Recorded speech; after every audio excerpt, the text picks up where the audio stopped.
ഞാൻ ഈ രാവിലെ തന്നെ എങ്ങോട്ടാണെന്നാവുമല്ലേ നിങ്ങൾ ചിന്തിക്കുന്നത്? വാ, പറഞ്ഞുതരാം. ഇതൊരു അബുദാബി യാത്രയാണ്. വെറും യാത്രയല്ല കേട്ടോ. ജോലിക്ക് വേണ്ടിയിട്ടുള്ള ഒരു യാത്ര. അതെ, ഇന്റർവ്യൂ അറ്റൻഡ് ചെയ്യാനായിട്ട് വേണ്ടിയാണ് ഈ വെളുപ്പിനെ തന്നെ ഞാൻ ഈ പുറപ്പെട്ടു പോകുന്നത്. പോയിട്ടുള്ളവർക്കറിയാം, ദുബായ് ടു അബുദാബി ഒരു ചടങ്ങ് യാത്ര തന്നെയാണ്. അതും അതിരാവിലെ തന്നെ. എനിക്കാണെങ്കിൽ ഇന്റർവ്യൂ 9:30ക്കാണ്. പക്ഷേ ഞാൻ ലേറ്റായി. As usual.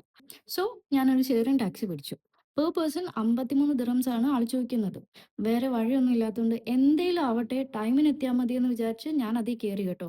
അങ്ങനെ കാഴ്ചകളൊക്കെ കണ്ട് എങ്ങനെയൊക്കെയോ അബുദാബി എത്തി. ബസ് സ്റ്റോപ്പിൽ നിന്ന് കസിൻ പിക്ക് ചെയ്തു. ഇവൻ ഇവിടെയാണ് വർക്ക് ചെയ്യുന്നത്. സോ ഇവിടുത്തെ പ്ലേസ് ഒക്കെ നന്നായിട്ട് അറിയാം ഇവന്. അങ്ങനെ ഇതാണ് നമ്മുടെ സ്ഥലം. ഇത് ആക്ച്വലി റിയൽ എസ്റ്റേറ്റ് ബേസ് ചെയ്തിട്ടുള്ള ഒരു കമ്പനിയാണ്. ഇന്റർവ്യൂ ഒക്കെ അറ്റൻഡ് ചെയ്ത് കഴിഞ്ഞപ്പോൾ ഉണ്ടായിരുന്ന പ്രതീക്ഷ ഒക്കെ പോയി. കാരണം എനിക്ക് ഈ ഫീൽഡിൽ പറയത്തക്ക എക്സ്പീരിയൻസ് ഒന്നും ഇല്ല. എന്നാലും അറ്റൻഡ് ചെയ്യാൻ പറ്റിയല്ലോ എന്ന സമാധാനത്തിൽ തിരിച്ച് അതേ കാറ് കയറി ബസ് സ്റ്റോപ്പിലെത്തി. ആക്ച്വലി ഇത് ബസ് സ്റ്റോപ്പ് എന്ന് പറയാൻ പറ്റില്ല കേട്ടോ. കാരണം അത്രയ്ക്ക് വലിപ്പമുണ്ടായിരുന്നു. ഇത് കണ്ടോ? ഇവിടെ ഇവിടുത്തെ ഹിസ്റ്ററി ഒക്കെ ഡിസ്പ്ലേ ചെയ്തിട്ടുണ്ട്.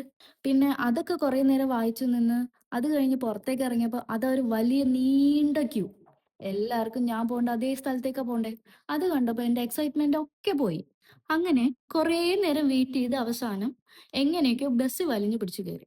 എനിക്ക് അവസാനത്തെ സീറ്റാണ് കേട്ടോ കിട്ടിയത്. കേറിയത് മാത്രമേ എനിക്ക് ഓർമ്മയുള്ളൂ. ഞാൻ ഉറങ്ങിപ്പോയി. വരുന്ന വഴിക്ക് കഴിക്കാൻ എന്തെങ്കിലും വാങ്ങാന്ന് വിചാരിച്ചു. രാവിലെ മുതൽക്ക് ഒന്നും കഴിച്ചിട്ടില്ല. സോ കഴിക്കാൻ കുറച്ച് ഫുഡ് വാങ്ങി നേരെ റൂമിലേക്ക് എത്തി. അപ്പോഴത്തേക്ക് തന്നെ സമയം 3 മണി കഴിഞ്ഞിരുന്നു കേട്ടോ. അപ്പോ ഇന്റർവ്യൂ ചെയ്തിട്ട് കിട്ടാത്തവരുണ്ടെങ്കിൽ ഡോണ്ട് വറി ഗൈസ്.